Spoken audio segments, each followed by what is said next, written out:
Lutuin natin ito mga kaludis. Wito ni Taytay kahapon galing sa trabaho. Bigay. Lutuin natin almusal. Ito na lang almusal namin. Kamuting kaso.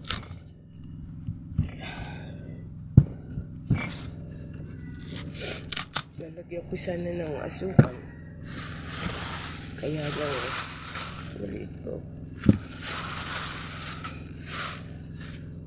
Magastos pa.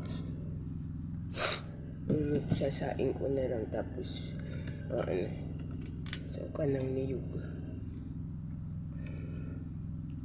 Mas gusto ko pa itong mga ganito ang almusal mga kaludis. Hindi mo na kailangan bumili ng ulam pag ito ang almusal mo, pagkain mo. Ito naman din yung gusto ng buso ko.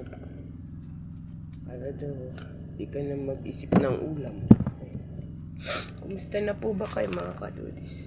Pasensya na po, sipon pa po ako eh. Naalis na yung sakit ng ulo ko. Sipon na lang po. Kahapon, sakit ng lalamunan ko mga kaludis. Ang ginawa ko, minom ako ng, hindi ako nagkakape, ang iniinom ko maligam-gam na tubig na may asin. At ngayon kain na ako. Wala na.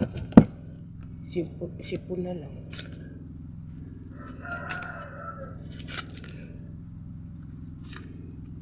Ayokong magkasakit mga kaludis. Ayokong magkasakit ang pamilya ko kasi nahihirapan kami sa pambili ng gamot. Tapos niintindi ko pa yung anak kong isa.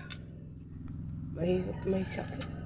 Lalong-lalo na si Taytay pag dumadaing yun na masakit ang ulo nako. Kahit may masakit ang ulo ko, si Taytay lang ang pinaiinom ko ng gamot. Kasi siya yung nagtatrabaho, naghahanap buhay.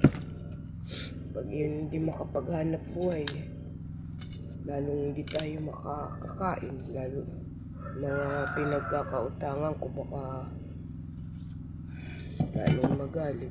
Pasensya na mga kaludis sa mga pinagkakautangan ko. Darating ng di ko naman po kinakalimutan. Kakabayad din po ako. Kaya lang ngayon talaga wala ako eh. Wala. Kahit dumaan po ang Pasko, di naman po kami handa ng Pasko nung bagong taon. Ganun din po, basta may tinapay lang po kami sa lamesa, masaya na po ako. Saka maraming nagbigay sa akin nung bagong taon na pagkain. Si Iggy, si Lucy, si Maymay. Yan.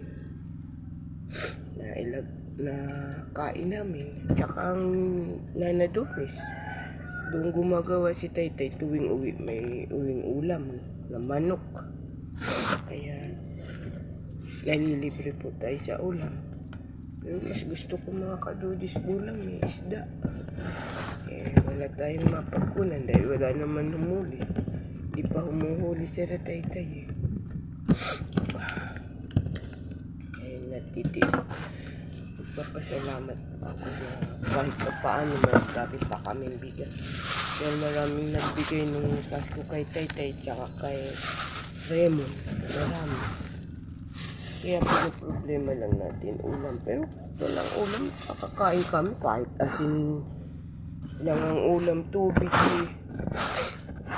Nakakaraos na yun. Talagang hirap tayo mga kaludis na yun. Pero di po ako nagsisisi na kahit wala kaming maiulam. Ang mahalaga po sa akin, ang pamilya ko po ay walang sakit. At maraming salamat po sa mga taong nakakaintindi po sa amin ngayon. Ang tanging dasal ko lang po matapos na yung problema namin sa isang anak. Mga kaludis, pasensya na kayo kung di ko masabi kung ano yung kasi darating ang araw mga kaludis sa mga iba kong followers. Malalaman din po ninyo kung bakit talagang hirap na hirap kami. Dahil po sa malaking problema na nangyari sa buhay namin ngayon. Sa buhay ng anak ko. At maraming salamat din po sa mga taong hindi talaga iniiwan ng anak ko at pinaniniwalaan po hanggang ngayon. Maraming salamat sa inyo. Sipon na sipon tayo mga kadulis. Isang malaki, dalawang maliit. Almusal na namin ito mga kadudis. Ang mga anak ko mga kadudis, kahit naman kahit ganito. Pero paborito ng bunso ko kamuting baboy. Mahal. Ito bigay lang to. Eh saan ka naman ngayon kukuha ng kamuting baging baka mahal. Nakita ko 50 pa isang kilo mga kadudis. Wala pa tayong kita mga kadudis. Yung mga nagtatanong, wala pa po akong kita. Mahina po followers ko. Saka hindi pa tayo nakakatagpo ng video na sisikat. Kailangan magkaroon tayo ng video sisikat para ngayon lang ako mga kadudis nakakapag-video kasi nasira nga yung cellphone ko. Hindi naman ako nakikiano sa anak ko. Wala, luman-luma na kasi itong mga kadudis cellphone natin Kaya nangangarap ako makabili man lang kahit. Pero ang panganay ko si Emon, bibili yun pag yung luma niya. Akin na uli yun. Nag-aabang lang tayo ng luma mga kadudis. Pa tayong kita Nagdadasal nga ako na sana dumating ang na kumita ako dito sa pagbablog para kahit papaano malaking tulong sa pamilya ko yung pambili-biling bigas. Salamat po mga kadudis. Ingat-ingat po kayo. Uso po ang sipon at ubo ngayon kaya pag kayo lalabas ng bahay, payong. Inom lang ng tubig mga kadudis. Ako, madalang akong uminom ng gamot, basta tubig lang. Kasi nga si Taytay, wala naman tayo pambili lagi, kaya si Taytay talaga pinaglalaanan ko ng gamot. Kasi siya nagtatrabaho sa init. Pag yan nagkasakit na ako po, di ko alam kung anong gagawin ko.